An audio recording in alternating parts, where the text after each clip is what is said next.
আসসালামু আলাইকুম দর্শক। আজকের সংবাদপত্রের শিরোনাম অনুষ্ঠানে আপনাদেরকে স্বাগতম। আজকে আমরা বাংলাদেশ প্রতিদিনের প্রধান প্রধান শিরোনামগুলো জানিয়ে দেব।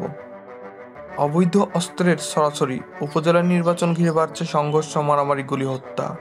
বিনা ভোটে নির্বাচিত হচ্ছেন অনেকেই, ভোটেই থাকলেন বেশিরভাগ বিএনপি নেতা। কেন্দ্রীয় নির্দেশ উপেক্ষা এমপি মন্ত্রীদের। আওয়ামী লীগ বিএনপি পাল্টাপাল্টি সমাবেশ স্থগিত।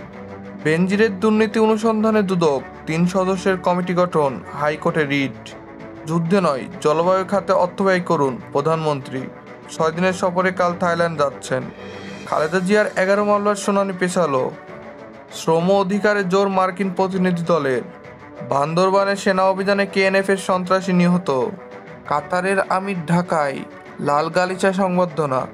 আজ হবে ১১ চুক্তি সমঝোতা। উত্তেজনার মধ্যেই পাকিস্তানে ইরানের প্রেসিডেন্ট।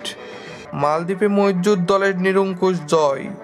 ইরাক থেকে সিরিয়ায় মার্কিন ঘাঁটিতে রকেট হামলা। মার্কিন জোট বাহিনীর একটি যুদ্ধবিমান হামলাকারীদের অবস্থানের পাল্টা হামলা চালিয়েছে। ইসরায়েলি গোয়েন্দা প্রধানের পদত্যাগ। চীনে শতাব্দীর ভয়াবহ বন্যার শঙ্কা। ভারতে নির্বাচন, সব দলের প্রার্থী তালিকাতেই পরিবারতন্ত্র। ২৬,০০০ শিক্ষকের চাকরি বাতিল, সুদসহ বেতন ফেরতের নির্দেশ। কলকাতা হাইকোর্টের রায়। হাইকোর্টের এই নির্দেশকে বেআইনি আখ্যা দিয়ে উচ্চ আদালতে যাওয়ার ঘোষণা দিয়েছেন মুখ্যমন্ত্রী মমতা ব্যানার্জি। প্রথম এমপি বিজেপির মুকেশ দালাল। লোকসভা নির্বাচন, বিশ্বে সামরিক ব্যয়ের রেকর্ড। শিরোপার আরও কাছে আবাহনী। চ্যাম্পিয়নের ক্ষণ গুনছে রিয়াল। মিরপুরে আইসিসি কর্মকর্তারা।